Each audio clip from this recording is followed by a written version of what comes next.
प्यारे दोस्तों, आज हम आपको एक नागिन और लालची औरत का वाकया सुनाने वाले हैं। सोने के अंडा देने वाली नागिन जो इंसानों और जानवरों को डस लेती थी। दोस्तों, किसी गांव में एक बहुत ही गरीब घर रहता था। वो एक किसान का घर था, लेकिन उनका अपना कोई खेत नहीं था। वो अपने मालिक के खेत में जाकर काम किया करता था, लेकिन उसकी इतनी आमदनी नहीं थी कि वो अपनी बीवी बच्चों को पेट भर के खाना खिला सके। एक दिन उसकी बीवी कहने लगी कि हम थक गए हैं ऐसी जिंदगी से कि जिस जिंदगी में ना हमारे पास पेट भर के खाने के लिए रोटी है, ना हमारी कोई ख्वाहिश पूरी हो सकती है। ऐसे में वो किसान कहता है, अल्लाह की जात पर भरोसा रखो, अल्लाह हमारी जरूर मदद करेगा और तुम अल्लाह ताला से मांगा करो। वो औरत कहती है, अल्लाह ताला ही से तो मांग रही हूँ, मुझे कुछ मिलता ही नहीं है। मेरे 2 बेटे हैं, जाहिर सी बात है इनका भी तो पेट भरना होता है, इनकी कोई भी तमन्ना पूरी नहीं होती। वो किसान कहता है, अल्लाह से मांगो, वही देने वाला है, तुम दुआ करो कि हमारे हालात अच्छे हो जाए। तो उसकी बीवी कहती है, मैंने बहुत दुआएं की, मैं बहुत दुआ करती हूँ, लेकिन मेरी कोई भी दुआ कबूल नहीं होती। वो औरत अल्लाह की नाशुक्री करती है। एक दिन उसके दरवाजे पर एक सपेरा बीन बजाता हुआ आया। उस औरत ने दरवाजा खोला और कहा, तुम आखिर यहाँ पर बीन क्यों बजा रहे हो? तो सपेरा कहने लगा, क्या तुम्हारे घर से मुझे बकरी का थोड़ा सा दूध मिल सकता है? उनके घर में सच में एक बकरी मौजूद थी जिनका दूध बहुत ही मीठा था। उस गांव में उस जैसी बकरी दूसरी कहीं भी नहीं थी, लेकिन वो नाशुक्री औरत इस बात से भी खुश नहीं थी कि उनके घर में इतनी अच्छी बकरी है। सपेरे की दूध मांगने पर वो औरत चिल्लाई और उस औरत ने कहा, हमारे पास पीने के लिए खुद दूध नहीं है और तुम्हें दूध पिला दे। तो सपेरा कहता है, लगता है तुम मुझसे भी ज्यादा गरीब हो, मैं तुम्हें एक ऐसी कीमती चीज देता हूँ जिससे तुम्हारे जिंदगी भर के सारे दुख खत्म हो जाएंगे। वो औरत कहने लगी, अगर तुम मुझे वो कीमती चीज दे दोगे तो तुम्हारे पास भला क्या बचेगा, और उस कीमती चीज से तुमको भी तो फायदा उठाना चाहिए, तुम भी तो बहुत गरीब आदमी हो। उसने कहा, हम उस चीज से फायदा नहीं उठा सकते हैं, लेकिन हम लोगों की मदद कर सकते हैं। तुम इस बात की फिक्र ना करो, मेरे पास एक ऐसी नागिन है जो तुम्हारी जिंदगी को बदल देगी। उसने अपने पिटारे को खोला, उसमें एक छोटी सी नागिन बैठी हुई थी। उस औरत ने वो अजीबो गरीब लाल रंग की नागिन को ले लिया और एक बिल में ले जाकर रख दिया।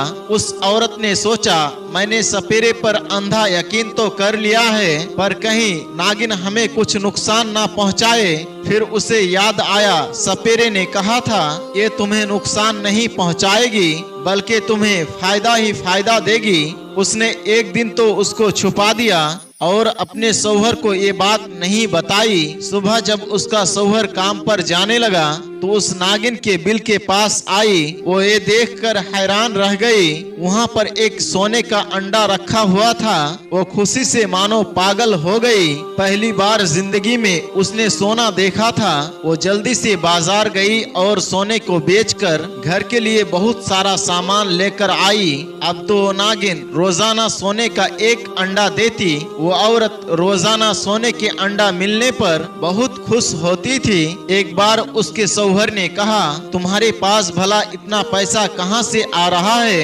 मैं तो इतना कमाता भी नहीं हूँ, हमारी कोई जायदाद या जमीनें भी नहीं है, तुम्हारे घर वाले इतने अमीर भी नहीं, और इस तरह हमारे हालात कैसे बदलने लगा है? तो उसने अपने शौहर को सब कुछ बता दिया कि इस बिल में एक नागिन है जो मुझे सपेरे ने तोहफे के तौर पर दी थी, और ये नागिन रोजाना सोने का एक अंडा देती है, और इसी की वजह से हमारे घर में खुशहाली आ गई है। फिर उसके बाद उसके बीवी ने अपने शौहर को सख्ती से ये बात कह दी, खबरदार किसी को भी ये बात बताना मत, ये खजाना हमें रोज मिलता है। अब हैरानी की बात ये थी, रोजाना वो नागिन बढ़ती चली जा रही थी, यानी पहले वो नागिन छोटी सी थी, लेकिन अब उसकी लंबाई में इजाफा होता चला जा रहा था। किसान की बीवी रोजाना उस अंडे को उठाती, संभाल कर रख लेती और कहीं किसी का नजर ना पड़ जाए। इस तरह ये सिलसिला कई दिनों तक चलता रहा। अब पूरे मोहल्ले में उनकी अमीरी की बातें होने लगी, क्योंकि इस तरह उन्होंने दिन दूनी रात चौगुनी तरक्की की थी। और किसान भी अब खेतों पर नहीं जाता था, बल्कि उसने वो खेत ही खरीद लिया था और वहाँ पर अब उसके मुलाजिम काम करते थे। पूरा गांव हैरान था, इस तरह उसकी जिंदगी में आखिर बदलाव कैसे आ गया। लेकिन उन्होंने ये राज किसी को नहीं बताया था। लेकिन अब उसकी मुश्किलात धीरे धीरे बढ़ने वाली थी। एक दिन लाल नागिन अपनी बिल से बाहर निकली और किसान की उसी बकरी को डस लिया जो उस घर के सहन में बंधी हुई थी। वो नागिन इतनी जहरीली थी कि बकरी फौरन खत्म हो गई, उसका ढांचा बन गया। सुबह जब किसान उठा, उसकी बीवी भी सहन में आई तो देखा वहाँ पर बकरी मौजूद नहीं है, लेकिन वहाँ उसकी हड्डियां पड़ी हुई है। उन्हें ये नहीं पता था ये सब उस नागिन की कारस्तानी है, क्योंकि वो तो बाहर आती ही नहीं थी। अपनी प्यारी बकरी के मरने पर वो औरत बहुत ज्यादा गमजदा थी। उसे ये बात समझ में नहीं आ रही थी कि बकरी आखिर मरी तो ढांचा कैसे बन गई। उसने सोचा मैं रात में छुप कर देखूंगी कौन ऐसा काम करता है। वो रात में झूठ मूठ की आंखें बंद करके लेट गई। फिर जब उसने चुपके से देखा, वो नागिन बिल से बाहर निकली और उसकी एक मुर्गी पर हमला कर दिया। उसको ये देखकर बहुत दुख हुआ कि ये मेरे सारे जानवरों को एक एक करके खाती जा रही है। खास करके मेरी दूध देने वाली बकरी को इसने खा लिया। सुबह उठकर उसने अपने शौहर को ये बात बताई तो उसको बड़ा गुस्सा आया। उसने कहा हम इस नागिन को मार देंगे, मगर लालची औरत ने अपने शौहर को ये कहकर खामोश करा दिया कि सब्र से काम लो, ये रोज हमें सोने का अंडा देती है, हम इस अंडे से और बकरियां खरीद लेंगे। और ये नागिन सिर्फ जानवरों को डसती है, इंसानों को नहीं डसती। अपने शौहर को उसने इत्मीनान दिला दिया और लालच में अपने शौहर को कायल भी कर लिया। लेकिन वो ये भूल गई कि सांप की फितरत कभी भी नहीं बदलती। कुछ दिन गुजरने के बाद वो लाल नागिन फिर से बाहर निकली और उस किसान के गधे को जो उसके घर में बंधा हुआ था उसको भी डस लिया। वो बकरी की तरह फौरन ही मर गया और सुबह तक ढांचा भी बन गया। जब ये बात किसान और उसकी बीवी को पता चली तो उसके आंखों में खून उतर आया। उसने अपनी बीवी से कहा इस नागिन को अब मैं मार दूंगा, ये हमारे सारे जानवरों को एक के बाद एक मारती चली जा रही है। लेकिन उसकी बीवी पर लालच गालिब थी, वो ना मानी और शौहर को उस नागिन को मारने से मना कर दिया कि उस नागिन को कोई भी हाथ ना लगाए। अगर जानवरों को मार रही है तो हमें बहुत कुछ दे भी रही है। शौहर उस औरत से कहता है तू अपनी लालच के हाथों मारी जाएगी और मैं ऐसा नहीं होने दूंगा। वो गुस्से में आकर बाहर चला गया। एक बार उनके दरवाजे पर दस्तक हुई। बीवी ने पूछा कौन है? तो वहाँ नूरानी चेहरे वाले एक बुजुर्ग खड़े थे। उन्हें फकीर समझकर बदतमीजी की। तुम यहाँ मांगने आ गए हो? तो वो बोले बेटी मैं यहाँ मांगने नहीं आया हूँ, बल्कि तेरे घर वालों को, तेरे शौहर को, तेरे बेटे को बचाने के लिए आया हूँ। तेरे पास जो नागिन है उस सपेरे ने तुझसे बदला लेने के लिए तुझे दिया था, ये कोई तोहफा नहीं है। वो औरत कहने लगी कैसा बदला? बुजुर्ग बोले तू याद कर, तूने उसको कोई चीज देने से इनकार किया था। वो औरत बोली मुझे याद नहीं है। तो अल्लाह वाले कहने लगे उसने तुझसे एक गिलास बकरी का दूध मांगा था, लेकिन तूने देने से मना कर दिया, जबकि तेरे पास बकरी दूध देने वाली मौजूद थी। तूने झूठ बोला था, तेरी बकरी का दूध सूख गया है और ये बात उस सपेरे जादूगर को पता थी, तभी उसने बदला लेने के लिए, इंतकाम लेने के लिए वो नागिन तुझे दे दी। वो औरत बोली लेकिन बकरी के दूध से इंतकाम का क्या ताल्लुक है? बुजुर्ग ने कहा क्योंकि बकरी का दूध उसे ताकत देता है, इसलिए वो ऐसे नागिन को कैद करता है जो कि सोने के अंडे दे।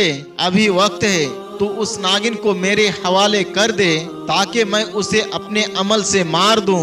अगर वो नागिन तेरे घर में रहे तो तुम सबको एक एक करके मार डालेगी। औरत कहने लगी, लगता है तू कोई ढोंगी बाबा है, तुझे उस नागिन के बारे में शायद किसी ने बता दिया है। तू उस नागिन को लेकर अपने पास रखना चाहता है ताकि उस सोने के अंडे को अपने पास रख ले और तू उससे फायदा उठा ले। उस लालची औरत की बात को सुनकर वो अल्लाह वाले कहने लगे, हम दरवेश लोग हैं, इस बात की लालच में नहीं रहते, ना हमें सोने से कोई गरज है ना ही हीरे चांदी से। हम तो बस तुम्हारी जान बचाने के लिए यहाँ पर आए हैं। करीब ही बस्ती में हम रहते हैं। अगर कभी कोई भी मुश्किल पेश आए तो हमें जरूर बताना, लेकिन अभी उस नागिन को हमें दे दो। उसने कहा, तुम लालच में ये बातें कह रहे हो, ना मैं तुम्हें वो नागिन दूंगी और ना ही सोने के अंडे। अल्लाह वाले कहने लगे, मैं तुम्हारी जान बचाने के लिए यहाँ पर आया हूँ। लेकिन वो लालची औरत इतनी बेकार थी कि उसने अल्लाह वाले से कहा, जाओ बाबा जाओ यहाँ से, मुझे तुमसे कोई मतलब नहीं है, तुम झूठ बोलते हो, ऐसा कुछ भी नहीं है। उस औरत ने अल्लाह वाले को अपने दरवाजे से वापस भेज दिया और कहने लगी, वो नागिन सिर्फ जानवरों को खाती है, इंसानों तक नहीं आएगी, वो मेरी पालतू है, कम से कम मेरे साथ तो वो कभी भी ऐसा नहीं करेगी। उसका घमंड उसको खाने वाला था। अभी कुछ ही दिन गुजरे थे जब वो औरत अपने घर के काम कर रही थी तो नागिन अपने बिल से बाहर निकली। वो डर गई और सहम कर एक तरफ जाकर खड़ी हो गई। उसने देखा कि वो उसके बेटे के पास आई, उसके बेटे को आकर डस लिया। उसकी आंखों के सामने उसके बेटे को उस नागिन ने खा लिया और वहाँ पर उसके बेटे का अब ढांचा मौजूद था। उस औरत की आंखों में आंसू आ गए। उसके एक बेटे को खत्म करके वो नागिन वापस बिल में चली गई। बकरी और गधे की तरह उसका बेटा उसके आंखों के सामने तड़प तड़प कर दम तोड़ देता है। अब ये सब कुछ अपने आंखों से देखने के बाद उस औरत को बड़ा गुस्सा आया। उसने उस नागिन को नहीं छोड़ना था कि ये तो मेरे बेटे ही को मार गई। उसने हिम्मत करके डंडा उठाया और जैसे ही नागिन के बिल के पास आई वो वहां से गायब हो चुकी थी। एक तरफ उस औरत को बेटे की मौत का गम था और दूसरी तरफ अब उसे नागिन के जाने का भी गम था, क्योंकि सोने का अंडा अब उसको मिलने वाला नहीं था। उसके दिल में फिर से लालच पैदा हो गई। उसने अपने शौहर से कहा, वो नागिन हमारे बेटे को तो डस कर खा गई, लेकिन उसके जाने से हमारी गुर्बत फिर से लौट आएगी। मुझे वो नागिन किसी भी तरह वापस चाहिए। तो शौहर कहने लगा, उसने तेरे बेटे को भी नहीं बख्शा, क्या तेरी आंखें अब भी नहीं खुली और तू फिर से उसको अपने घर में लाना चाहती है? वो औरत कहने लगी, हाँ मुझे बहुत सी दौलत, मुझे बहुत सारा पैसा चाहिए, मुझे वो वापस चाहिए। बीवी की जिद पर शौहर चीखा, उसने मेरे एक बेटे को खाया है, मेरे दूसरे बेटे को भी खत्म कर देगी, ऐसा मैं नहीं होने दूंगा। एकदम शौहर को उस अल्लाह वाले का ख्याल आया जिनके बारे में उसकी बीवी ने जिक्र किया था कि वो करीब के बस्ती में रहते हैं। वो बहुत जल्दी से उनके पास गया और उनके पास जाकर कहने लगा, बाबा मेरी बीबी लालच के हाथों अंधी हो गई है। उसके बेटे के मौत के बाद भी वो सोने के अंडे के लिए रो रही है। अब वो नागिन गायब हो चुकी है। वो कहती है मुझे वो किसी भी तरह अपने घर में मुझे वो वापस लाना है। हमारे घर के सारे जानवरों को अपने बेटे तक को खाकर अब वो हमारे बच्चे को भी खा लेगी। हम 3 लोग यहाँ पर बचे हुए हैं और मुझे उम्मीद है कि हम अब नहीं बचेंगे। अल्लाह वाले कहने लगे, अगर तुम लालची हुए तो शायद ऐसा ही तुम्हारे साथ होगा। वो सपेरा जादूगर है और तुम्हारी बीबी से इंतकाम लेने के लिए उसने ऐसा किया है। वो नागिन गायब इसलिए हुई है ताकि तुम्हारी बीबी तड़प तड़प कर उसको वापस बुलाए। तुम्हारी बीबी अब ऐसा अमल करने वाली है जिससे वो नागिन वापस आ भी जाएगी और तुम्हारी छोटे बेटे पर हमला करेगी, उसके बाद तुम्हें मारेगी। और फिर आखिर में तुम्हारी बीबी को भी। शौहर बोला, बाबा मुझे कुछ नहीं चाहिए, बस मुझे अपने घर वालों की जिंदगी चाहिए। अल्लाह वाले कहने लगे, चलो फिर मेरे साथ चलो। वो दोनों जब घर आए तो वहाँ का अजीब मंजर था। वो औरत उस नागिन के बिल पर खुशबू लगा रही थी और दिल ही दिल में कुछ मंत्र पढ़ रही थी। इसका मतलब कि वो उस नागिन को वापस बुलाना चाहती थी और ये अमल भी उस सपेरे ने उसको सिखाया था। उसके अमल को करने के बाद नागिन वापस उसके बिल में आ गई और सोने का अंडा भी वहीं पर रखा हुआ था। उसकी बीबी खुशी से चिल्ला उठी, देखो मेरे नागिन ने फिर से सोने का अंडा दिया है। अल्लाह वाले चिल्लाए, इस अंडे को हाथ नहीं लगाना वरना गजब हो जाएगा, ना ही तेरा बच्चा बचेगा और ना ही कोई और। लालची औरत ने अल्लाह वाले की आवाज सुनी तो पलट कर देखा, वही नूरानी चेहरे वाले बुजुर्ग सामने खड़े थे। उसने कहा, ए फकीर बाबा तुम यहाँ फिर से आ गए। शौहर ने डांटते हुए कहा, तू चुप कर, तेरे लालच ने मेरे बेटे को मार दिया, लेकिन अब दूसरे बेटे को मैं मरने नहीं दूंगा। तेरी लालच ने पूरे घर को तबाह करके रख दिया है। अल्लाह वाले बाबा ने कहा, बेटा एक तरफ हो जाओ। फिर उन्होंने जल्दी से एक लकीर खींचा और अपना अमल शुरू कर दिया। जैसे जैसे अल्लाह वाले अमल करते जा रहे थे वैसे वैसे उस नागिन का जिसामत छोटी होती चली जा रही थी। जब वो नागिन पहले वाले जिसामत में आ गई तो उसी वक्त धुआं फैला। देखा तो वहाँ पर एक सपेरा खड़ा हुआ था, उनकी आंखों में खून उतरा हुआ था। उसने अल्लाह वाले की तरफ देखकर कहा, तो क्यों इस औरत के खानदान को बचाने के लिए आ गया? ये लालची मक्कार औरत है जिसका पेट कभी नहीं भरेगा। मैंने अपने नागिन को खास काम के लिए भेजा था और वो काम होने ही वाला था कि तू यहाँ पर आ गया। अल्लाह वाले ने कहा, ये औरत लालची है, लेकिन तूने भी कोई अच्छा काम नहीं किया। तू किसी से बदला ले या इंतकाम ले। अगर इसने तुझे बकरी का दूध नहीं दिया था तो उसके बदले तू उसकी पूरे खानदान को खत्म करने का क्यों ठान चुका है? हाँ, क्योंकि उस दूध को पीकर मैं ज्यादा ताकतवर हो जाता हूँ। मेरा जादू काम करता है। इस नागिन को काबू करना आसान नहीं है और बकरी का वो दूध हमें इतनी ताकत देता है ताकि इस नागिन पर हम जादू कर सके। लेकिन इस औरत ने मुझसे झूठ बोला तो देख लो, ना सिर्फ इसकी बकरी मरी बल्कि इसका बेटा भी मरा। अब ये इतनी पागल हो गई है कि इसका दूसरा बेटा भी मर रहा है। इसका शौहर भी इसकी आंखों के सामने दम तोड़ेगा। अल्लाह वाले कहने लगे, ऐसा नहीं होगा, तो इससे इंतकाम नहीं ले सकता। तो सपेरे ने कहा, मैं बदला लेकर रहूंगा। उसके बाद वो बीन बजाना शुरू कर देता है। जैसे जैसे वो बीन बजाता जा रहा था उस औरत की हालत खराब होती जा रही थी। वो चकरा कर जमीन पर गिर गई, वो बेहोश हो चुकी थी।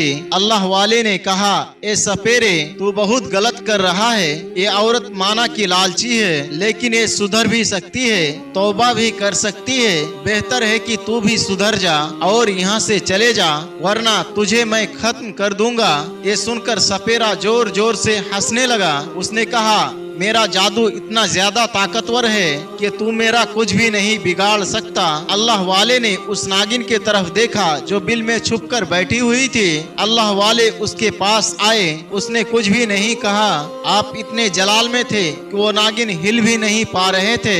आपने आराम से उसके सोने के अंडे को उठा लिया और उस अंडे पर आपने दम किया, उस जादूगर के तरफ फेंका, जिससे उसका जिस्म पत्थर का बन गया और कुछ ही देर में सपेरा रेजा रेजा होकर जमीन में मिट्टी का ढेर बनकर गिर गया। उसके मरते ही वो जादुई लाल नागिन भी खत्म हो गई। अल्लाह वाले ने दम किए हुए पानी के छींटे उस औरत को मारे। वो औरत होश में आ गई और अल्लाह वाले के कदमों को पकड़ लिया। उसने कहा, मुझे माफ कर दो बाबा, मैं लालच में इतनी पागल हो गई थी। मैंने अल्लाह ताला से मांगने के बजाय इस नागिन से अपनी खुशियाँ मांगी और सब कुछ खत्म करने चली थी। मैं तौबा करती हूँ, अब लालच कभी भी नहीं करूँगी।